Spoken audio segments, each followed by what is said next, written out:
Hoje eu vou conversar com uma das mais importantes militantes do movimento negro brasileiro. Ela foi a primeira secretária estadual de promoção da igualdade racial no Brasil. É pedagoga e pós-graduada em História da África e do Negro no Brasil. Eu tenho o prazer de receber a professora Wanda Ferreira. Wanda, muito obrigado por ter vindo. Eu que agradeço, é uma honra estar neste programa. Para a gente começar o nosso papo, educação é o que te move? Educação é que me move. Eu faço parte de uma geração onde todas as mulheres só poderiam ser professora. E eu não tinha noção que realmente esse é o meu fazer. Hoje, com a idade que eu estou, eu entendo até que teria outros talentos, mas todos centrados na educação. Agora, a questão racial, né, o enfrentamento ao racismo, a maneira de combater tem que ser e deve ser pedagógica, deve ser pela educação? Totalmente. Primeiro que hoje eu falo com muita franqueza, a educação do nosso país ela é medíocre, ela não nos contempla. A ausência da história das civilizações indígenas e das civilizações africanas no currículo escolar permite que esse racismo velado, que o racismo assumido, aumente cada vez mais. Veja bem, Ricardo, por melhor das intenções que qualquer gestor público tenha e queira contemplar essas duas civilizações que formam a população brasileira, ele não conhece nada sobre as civilizações indígenas e negras. A única informação que ele tem é o racismo que está impregnado na nossa educação. E quando eu digo que ela é medíocre, é pela ausência, por essa lacuna. Ela é muito boa até a página 3. Então, todos são formados até a página 3.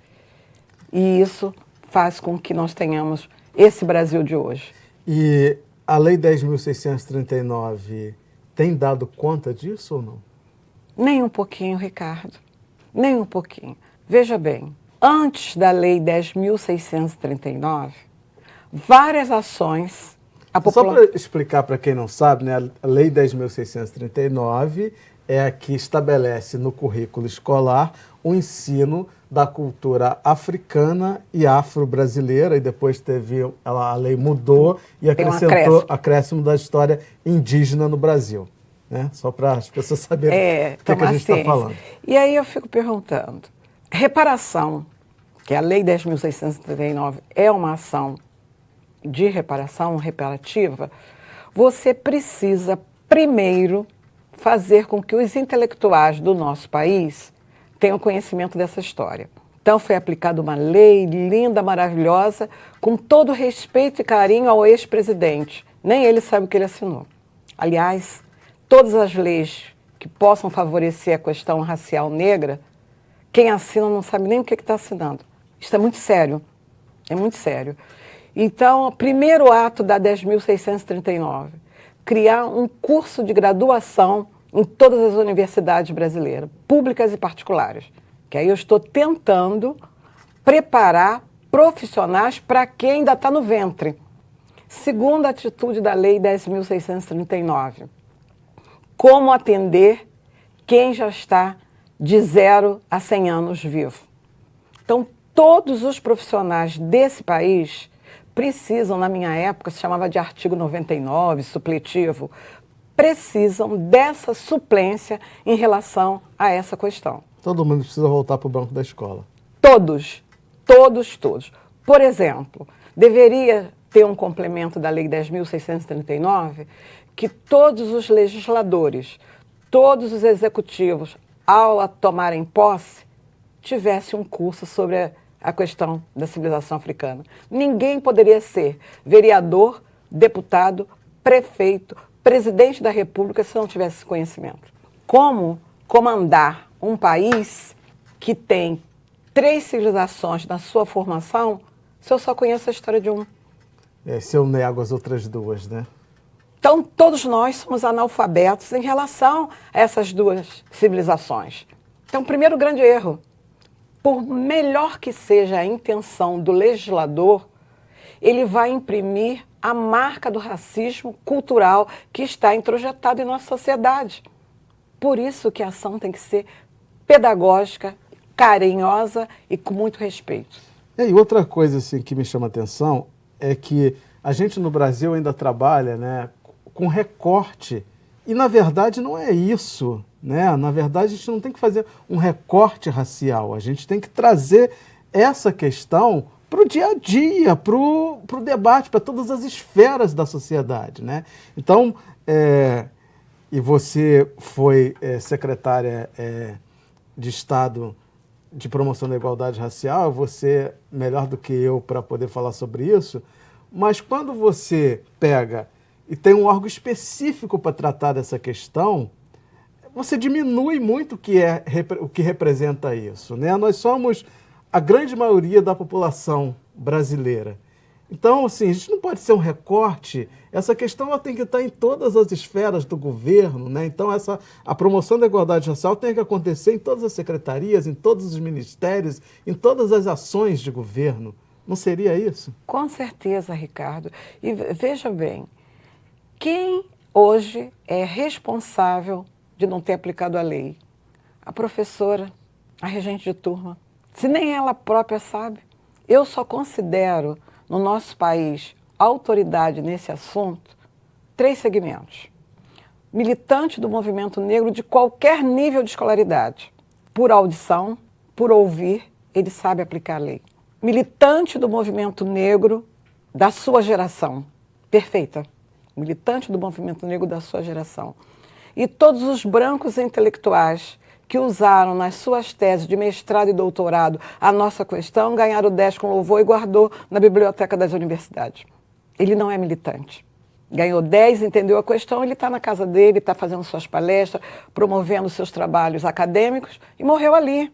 Não há uma cumplicidade nacional deste profissional transformar o seu conhecimento numa linguagem acessível a todas as etapas do ensino no nosso país.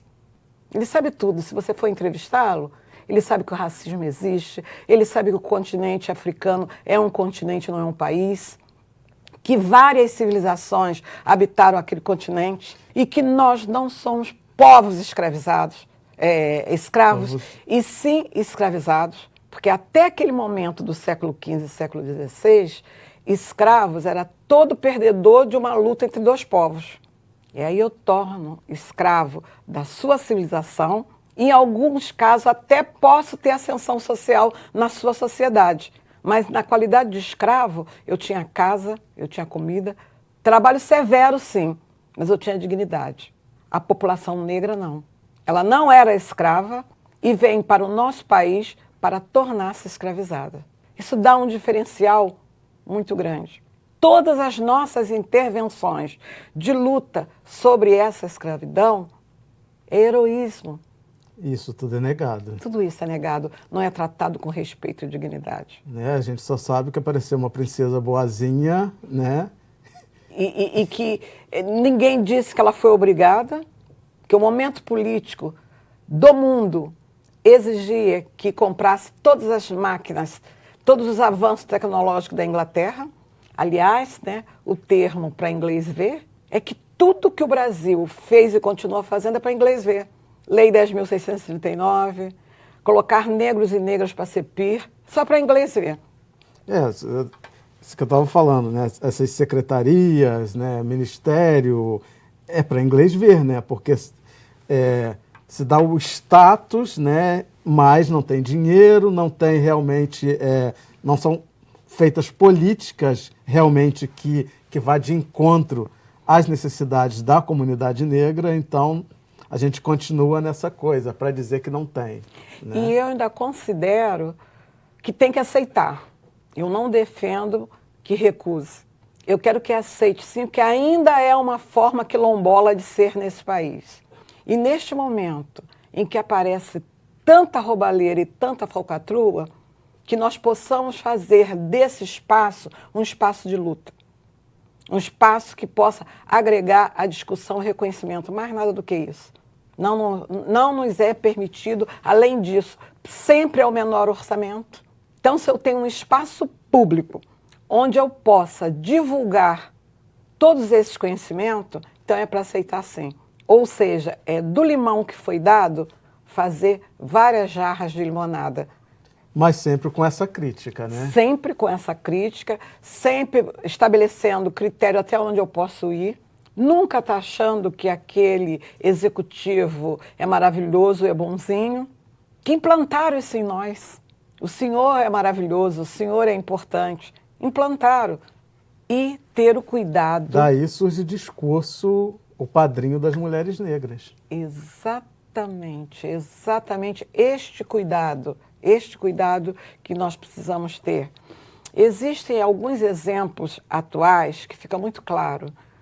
Você deve lembrar um momento em que um casal branco adotou uma criança negra e entrou numa loja de automóveis importados na Barra. Uhum.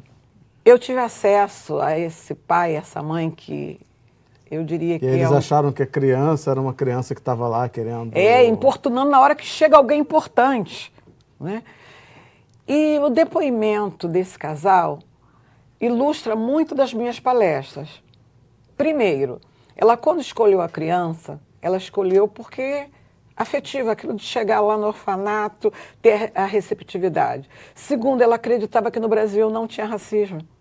Ela era branca. E naquela hora que o seu filho estava vestido, ricamente vestido, porque o tênis do menino era carésimo, a bermuda mais ainda, e ele foi tratado daquela forma, ela disse, eu preciso entrar para o movimento negro.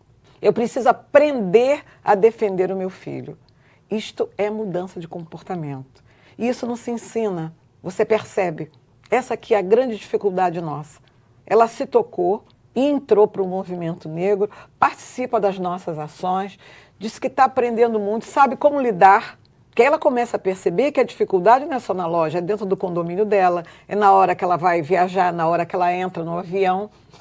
24 horas por dia. E ela chega assim, Wanda, quanta coisa da história da civilização negra que eu não sabia. E é uma pessoa de um mundo acadêmico, de conhecimento, de cultura, bastante elevada. Então, eu pego sempre esse exemplo, porque não foi uma coisa que foi... que ela buscou. Aconteceu e ela descobriu. Pois é, isso aí a gente demonstra que quando a gente fala de racismo não é mimimi. Mas é isso, gente, eu vou ter que ir para o intervalo, mas já já a gente está de volta, que o papo tá bom e vai ficar melhor ainda.